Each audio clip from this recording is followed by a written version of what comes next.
kita kan bahwa peningkatan status dan penyebaran virus itu kan bersifat fluktuatif.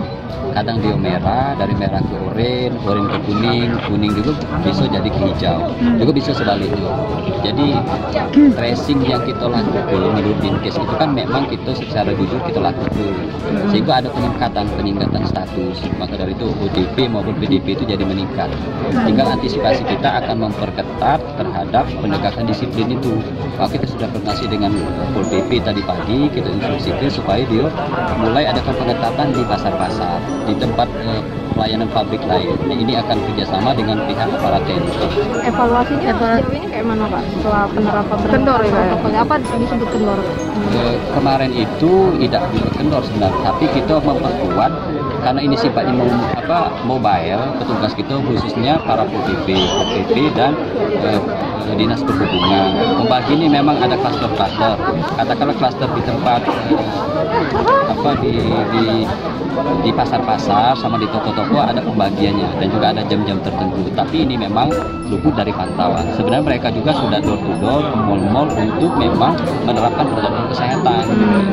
Seperti kemarin ada masuk ke laporan di Dinkes, ternyata di IAIN ada seorang dosen, terus setelah di tracing memang banyak yang tersebar kena virus itu.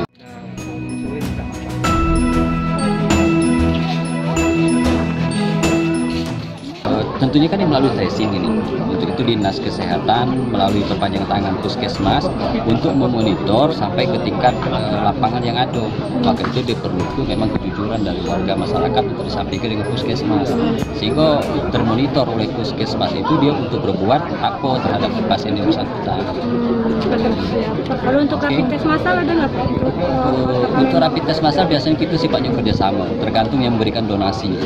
Donasi kalau ada kayak kemarin kan dari BNI ngadakan tes swab, maka itu pola-pola itu yang kita lakukan.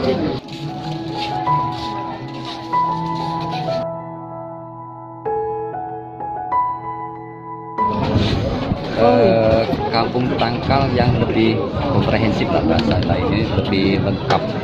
Artinya di sini ada hewani, nabati jadi satu kesatuan, dan juga pemahaman kita bahwa diam di rumah baik dalam rangka COVID ini tercermin diberikan dalam bentuk memberikan tanaman-tanaman yang bermanfaat, tidak baik bagi keluarga juga bagi masyarakat sekitar.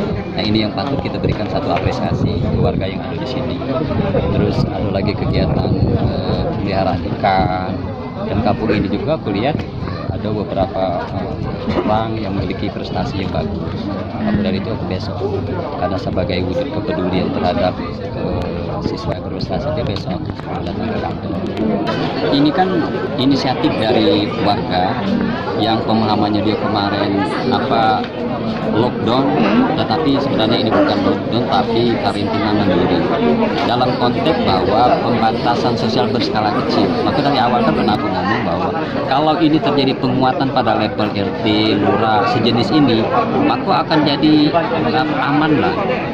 Kuncinya satu, dia disiplin. Jadi bagaimana warga yang masuk dia ini punya inisiatif sendiri, dia harus jemput masyarakatnya, terus dilaporkan kalau ada pendatang baru. Nah, ini pola tercermin di sini.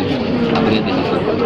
Bahkan sampai sekarang kan yang terkonfirmasi di kelurahan di sini saya belum ada. Belum ada. Saya cek dengan Pak Camat tadi. Karena itu ada penguatan diri di kampung ini.